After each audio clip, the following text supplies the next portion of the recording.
Hello, welcome back to the channel. Today we're diving straight into how to create custom notifications in Monday.com, your 2025 guide to staying updated with your team's progress. First, log into your account and head straight to the bell icon on the top right. This is your notification center, the hub where you can manage all your alerts.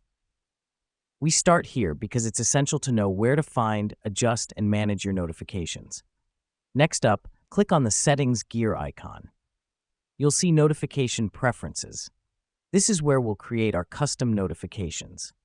The reason we do this is to ensure you only receive the updates that matter to you and avoid unnecessary distractions. Now, you'll see a range of options, from updates on items you've created to changes on boards you're a part of. The customization here allows you to be in control of what information you receive and when. Let me explain why this matters. By customizing your notifications, you can streamline your workflow and focus on what's truly important. For instance, if you only want to be notified when a deadline is approaching, check the box next to Upcoming Deadlines. This helps us because it ensures you never miss a deadline and can plan your work accordingly.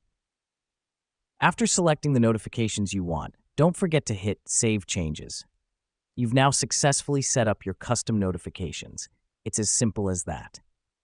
To wrap things up, remember that custom notifications on Monday.com are all about helping you manage your time and focus more efficiently. So, take charge and tailor your notifications to suit your needs. Thanks for joining us today, and until next time, stay productive.